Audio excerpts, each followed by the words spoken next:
querido amigo Otto, desculpe aí, nós estamos em reforma aqui, tudo bem com você? Totalmente recuperado? Bom dia, Mário. Bom dia a toda a equipe aí da Metrópolis. Realmente, eu estou bem melhor, já com quase 80% da minha capacidade cardiorrespiratória em condições de trabalhar. Aliás, já voltei ao trabalho gradualmente, né? Não fui a Brasília essa semana, eu devo ir na próxima, porque foi recomendado que fizesse ainda uma fisioterapia para recuperar o fôlego, Mário, que não é tão fácil assim. A doença comprometeu 25% do pulmão esquerdo, aí dá uma deficiência respiratória, mas que já está sob controle. Você vê, Otto, isso é bom esse depoimento seu para as pessoas que ainda continuam brincando. Não quero tomar vacina, eu quero escolher a vacina e saindo à vontade, fazendo tudo à vontade, não sabe o que é o sofrimento que é isso aí. Mas, meu querido amigo, você é médico mesmo, né? Porque disseram que não era, às vezes eu fico em dúvida. Você é médico mesmo, Otto? Sou médico, mas claro, professor da Universidade Federal da Bahia.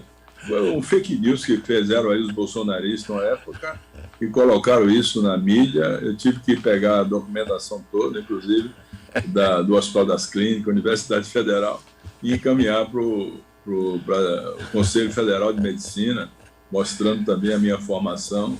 Mas isso é uma coisa no Brasil hoje quase que comum, fake news, né? Você bota as coisas na internet, colocando mentiras, e as pessoas têm que trabalhar para desmentir, colocar a verdade dos fatos.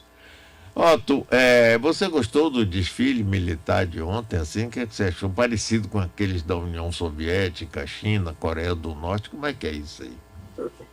Olha, Mário, é inimaginável que o presidente da República apele para esse desfile, que nunca aconteceu com nenhum ex-presidente da República, na tentativa de querer intimidar o voto dos senhores deputados na análise da matéria que estava na pauta do voto impresso. Teve um momento que me parecia que eles iam retirar de pauta.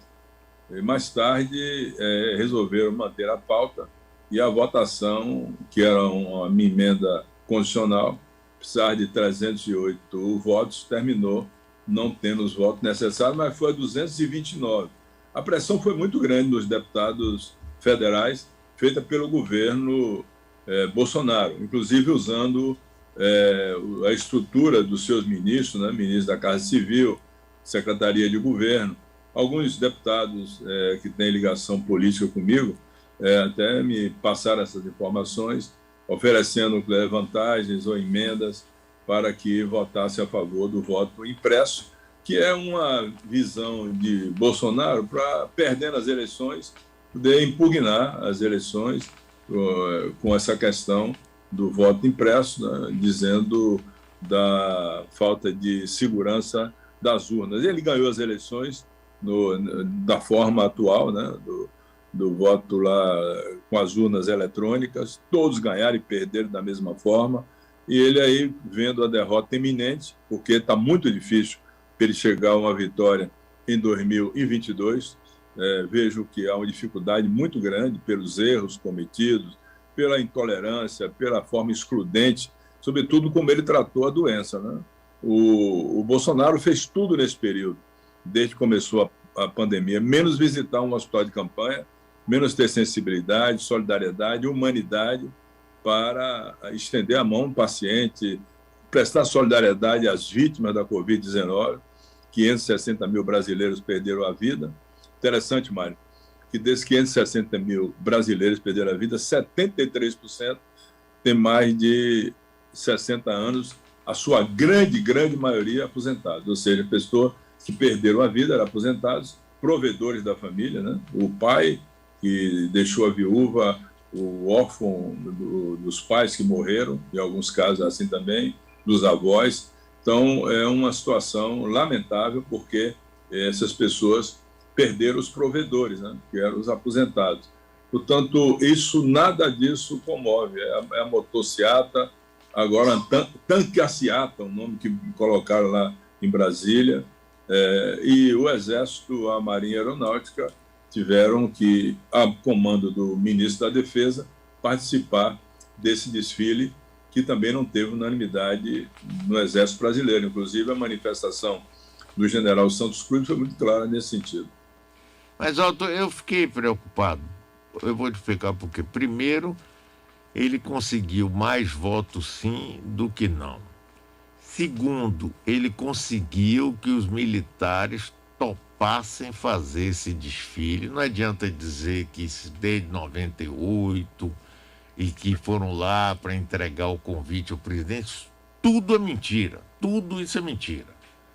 Foi feito propositadamente para ser no dia daquela votação. Me lembrou, Otto, você também lembra, o general Nini, chefe do SNI, montado no cavalo branco, baixando o sarrafo nos manifestantes pela votação da emenda Dan de Oliveira, que previa a eleição presidencial direta.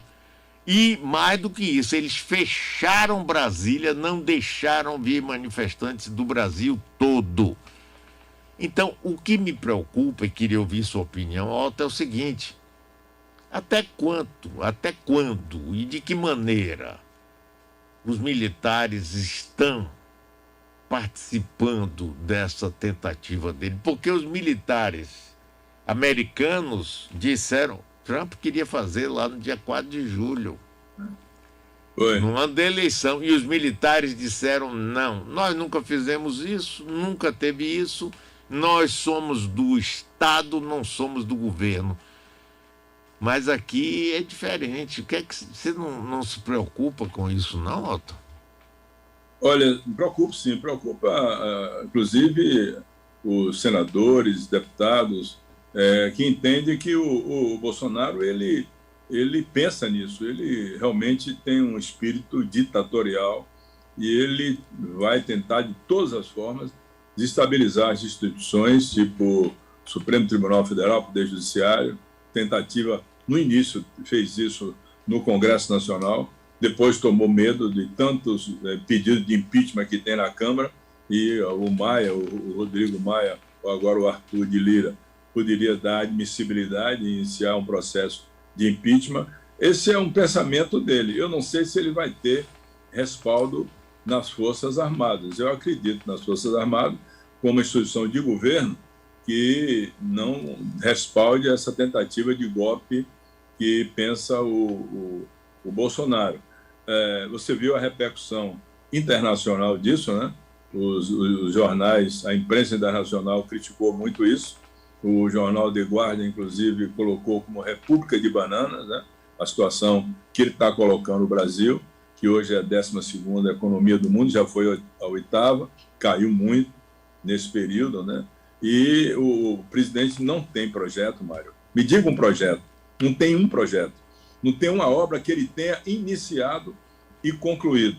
E, sobretudo, nessa questão do Ministério da Saúde, ele trabalhou de forma errada, inconsequente, irresponsável, quando colocou pessoas que não tinham nenhum conhecimento a respeito do tema da pandemia. Tanto ele pensa nisso, mas eu acredito nas instituições Forças Armadas que não vão dar esse respaldo, até porque a repercussão internacional seria muito grande, os países democráticos não iriam aceitar, né? De jeito nenhum iriam aceitar, e os Estados Unidos, poderia haver aqui um boicote muito forte à economia, uma crise muito grande, além do que já está, Mário. Nós estamos já com muitas pessoas abaixo da linha da pobreza, outros já com problema de desemprego muito alto, 15 milhões. A situação é muito grave. Você vê a inflação, ontem bateu 0,96, né, no mês, já acumulada, já está quase 8. E a situação é muito grave, a economia patinando, não deram solução ao problema do emprego no Brasil. O homem não tem nenhum projeto e a situação dele é se aproximar das Forças Armadas. Olhe bem, no governo dele foi feita a reforma da Previdência dos militares. Mas essa reforma da Previdência, de alguma forma, beneficiou muito, reajustou muito os ganhos dos militares de uma maneira geral. Isso talvez tenha lhe dado essa condição, porque realmente passou muito tempo defasado em outros governos. E com isso, essa aproximação, e ele tendo sido também capitão reformado do Exército, a proximidade é muito grande. Mas eu acho que o patriotismo, a defesa da Constituição vai falar mais alto. Essa manifestação dele ontem e também com a aquiescência dos militares vai em confronto ao artigo 5º da Constituição Federal, que ele já fez várias vezes. Tentativa de intimidação, de querer destruir o conceito das instituições, essa luta dele pelo voto impresso, a maneira como ele tratou o Supremo Tribunal Federal e se referiu ao presidente do Tribunal Superior Eleitoral, Barroso, xingando inclusive a própria mãe do ministro, que é uma baixaria que você não pode aceitar de um presidente da República Federativa do Brasil. Mas ele, é o Bolsonaro, eleito aí com 57 milhões de votos e que está, de alguma forma, lutando para se manter no poder de alguma forma. Pelo voto, eu acho muito difícil, mas pelo golpe, pode ser que isso venha a acontecer. Lembrando o seguinte, eu concordo inteiramente com você, não tem projeto, não soube combater a pandemia adequadamente, ficou com cloroquina em vez de vacina, todas essas misérias, né? Inflação, fome, o povo passando fome, tudo isso é verdade. Agora, eu acho que quando o Supremo liberou Lula para ser candidato, e Lula aparece já na frente dele em várias simulações, isso causa medo ou então uma justificativa para um golpe. Eu acompanhei em 1973 no Chile, mesmo porque meu irmão Eduardo, de abençoada memória, fazia um doutorado lá, Salvador Allende presidente, socialista, mas era um sujeito, ele não era comunista, ele não tinha nada de querer impor o comunismo. O que aconteceu?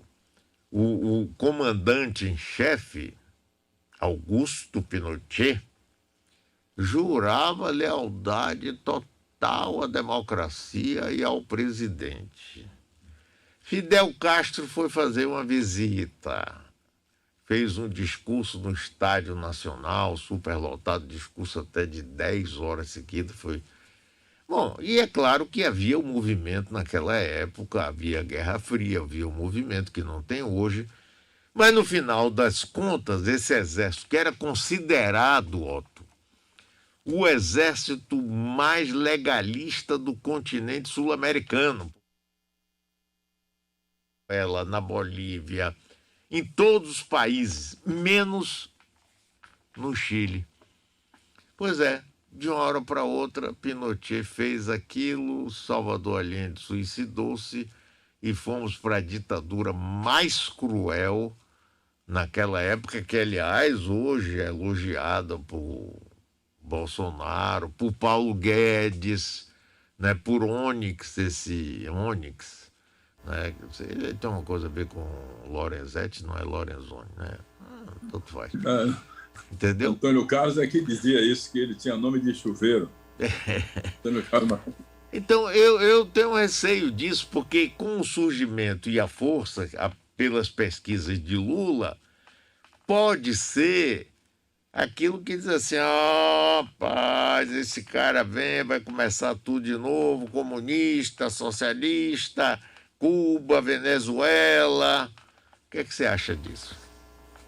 Olha, eu acho que você tem completa razão, sua análise é correta. O que eu não sei é se no momento atual as Forças Armadas tomarão esse caminho com a democracia e os países democratas já em condição de fazer bloqueio, de não permitir que isso possa acontecer, criar problema na economia.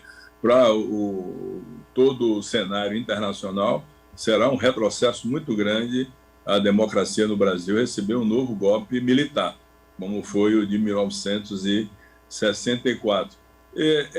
Olha, o ministro da Defesa, o general Braga Neto, que é muito alinhado com o presidente da República, que é o comandante hoje das três forças, eu não tenho dúvida que esse sentimento ele nutre, como nutre também o sentimento o presidente Jair Bolsonaro.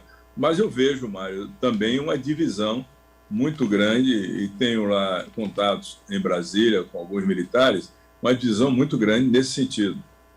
O Exército, a Marinha Aeronáutica, acho que não tem unanimidade sobre isso, e é uma divisão muito grande.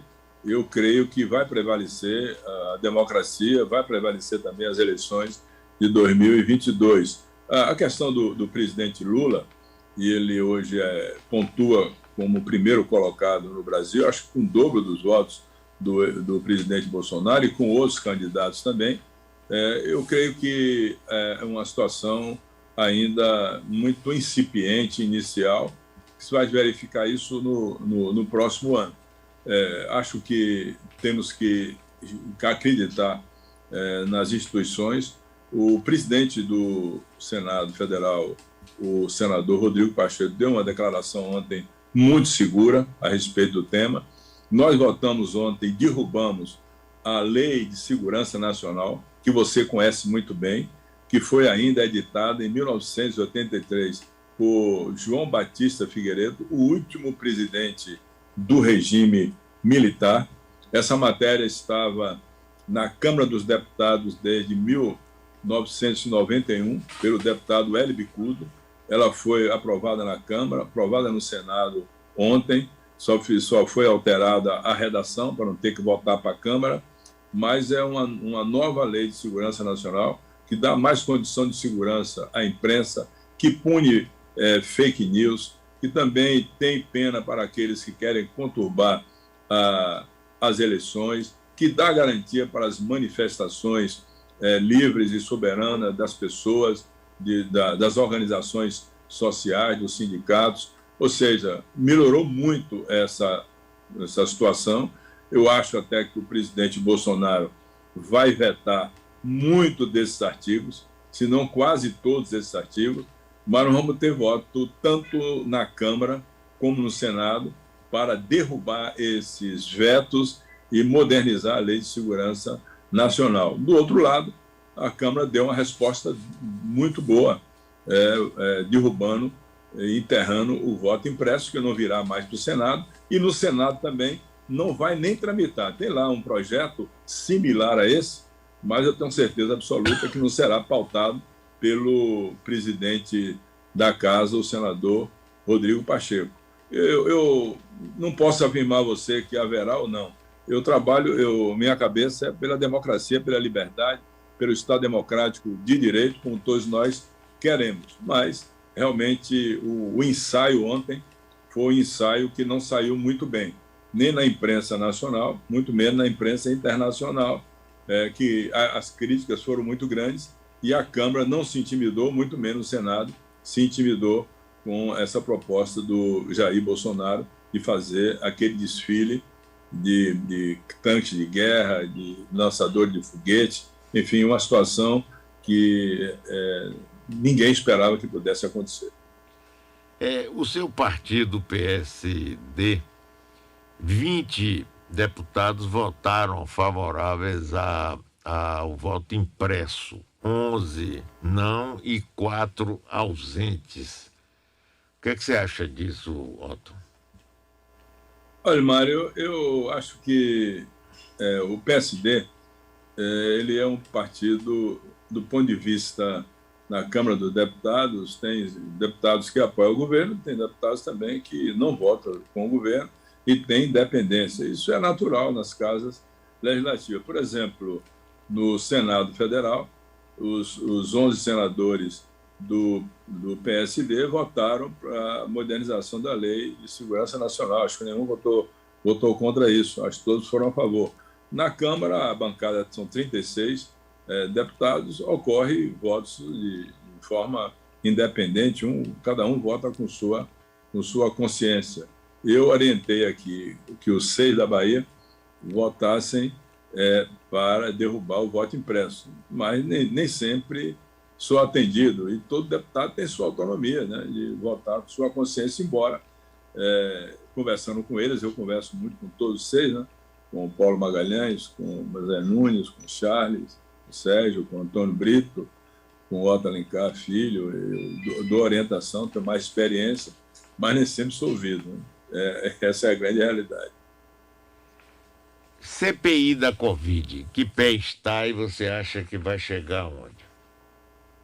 Mário, vai chegar e vai responsabilizar muitos dos que tiveram à frente do Ministério da Saúde. Você pode ter absoluta certeza que nós temos provas já contundentes, reais, com declarações, com vídeos de declarações inconsequentes, irresponsáveis, que resultaram na morte de tantos brasileiros. Já dava, inclusive, para votar um relatório agora, mas nós vamos aprofundar mais as investigações, sobretudo na irresponsabilidade do presidente da República, quando ele prevaricou, tomando conhecimento da fraude da Covax, da vacina indiana, em que o deputado Luiz Miranda disse a ele textualmente que queriam pagar 45 milhões de dólares a uma empresa lá de Singapura. Ele disse que tomou providência, mandou para a Polícia Federal negou que ele tenha mandado, depois falou com o Pazuello já estava demitido, disse que falou com o Elcio Franco também já estava demitido, portanto, foi uma série de incoerências, de inverdades que foram proferidas.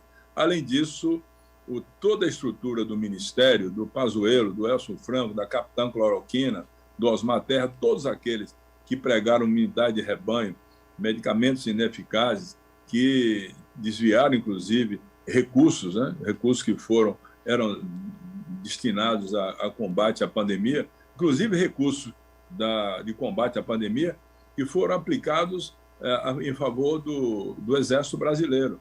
A autorização para produzir no laboratório do Exército hidroxicloroquina, uma droga completamente ineficaz, nós já temos elementos para isso, inclusive tráfico de influência, advocacia administrativa, Mário. Essa advocacia administrativa, você sabe que um agente de Estado, seja presidente, seja chanceler, ministro, não pode fazer. E no caso da Covax, com esse laboratório Bharat Biotech indiano, o presidente da República mandou uma carta ao premier indiano dizendo que a Covax, essa vacina indiana, já estava no Programa Nacional de Imunização, quando não estava, até porque não tinha autorização da Anvisa. Nós temos essa carta em mãos. Temos também e-mails do ex-chanceler Ernesto Araújo fazendo tráfico de influência para a compra da Covax, 1,610 bilhões de reais que seriam pagos a uma vacina que sequer estava autorizada pela Anvisa. Hoje mesmo, nós vamos ter uma oitiva de um depoente que é diretor de uma empresa, Vitamedic, Mário, vou até te dar em primeira mão. A Vitamedic era uma empresa que saiu das mãos de Carlinhos Cachoeira, que era a Vitapan. Transformaram em Vitamedic, o Carlinhos Cachoeira ainda é sócio dela, e essa Vitamedic, ela financiou publicidade para a venda de medicamentos ineficazes, do kit Covid, do tratamento precoce. Imagine você colocar publicidade e também pagar agentes da área de saúde, inclusive um dos principais médicos defensores do tratamento precoce, o Flávio Adsuara Cadegiani, que recebeu recurso da Vitamedic, 10 mil reais, para estimular a venda de ivermectina, hidroxicloroquina, outdoor pelo Brasil inteiro. E essa empresa, que em 2019 Vitamedic faturou apenas 10 milhões de reais com a venda desses medicamentos, faturou em 2020 647 milhões de reais com a venda de medicamentos ineficazes. Foi quem ganhou dinheiro. Foi exatamente essa publicidade do tratamento precoce. Imagine você se uma medicação, hidroxicloroquina, qualquer uma outra, ivermectina, doxilina, a pessoa tomando evita que ela se contamine. Ora, eu estou vacinado com a primeira e segunda dose e contrair a doença, ou seja, já com imunidade. Eu contraí a doença porque facilitei na máscara, o vírus penetra. Qual é a medicação que vai impedir que uma pessoa se contamine? Será que dando analgésico, antibiótico a uma criança, ela deixa de ter a contaminação pelo sarampo? Não. Ela só nos contamina se estiver vacinada. Assim a varíola, assim a paralisia infantil, assim a H1N1, assim a hepatite. Todas são redutíveis e controladas por virose. Inventaram essa história de que você tomando a medicação, o vírus não lhe contamina. Ou seja, o vírus não deixa, o medicamento não deixa o vírus entrar na sua mucosa nasal ou da boca, o que é uma ignorância médica sem precedentes. Portanto, essa estimulação do uso do tratamento precoce foi exatamente para beneficiar. Aí ganharam dinheiro. A Apsen faturou quantos milhões de reais, a MS, a Cristália e essa Vitamed, que será hoje o seu diretor, Jailton Batista, ouvido agora começando às 9h da manhã, que nós vamos fazer as perguntas para provar que essas empresas todas estimularam o uso de medicamento ineficaz no caso do tratamento precoce, ou seja, de uma medicação que, se a pessoa tomasse, não ia contrair a doença. O médico, tudo bem, vá lá, receite o medicamento que você achar que deve receitar. Agora, estimular a venda, como aconteceu, e aconteceu também no Ministério da Saúde. Mário, o Ministério da Saúde colocou no site do Ministério da Saúde o kit Covid, ou seja, uma receita por uma instituição jurídica, CNPJ receitando para o Brasil inteiro. Assim como o presidente da República, que pegou a caixinha de hidroxicloroquina e mostrou que era o medicamento de escolha, a solução para evitar e controlar a doença, quando hoje até o próprio Ministério da Saúde já publicou no seu site que a hidroxicloroquina não funciona, nem para evitar, nem a pessoa estando doente tomar e controlar a doença. Amigo Otto, muitíssimo obrigado mais uma vez. Desejo sua recuperação total e volte aí ao campo de batalha. Um abração e bom dia para você, Otto. Mário, eu que te agradeço, muito obrigado a você e toda a equipe. Um abraço ao povo da Bahia, a todos os seus ouvintes. Esperar realmente que as coisas possam melhorar e a democracia possa predominar acima de qualquer estimativa de golpe militar no Brasil. Muito obrigado.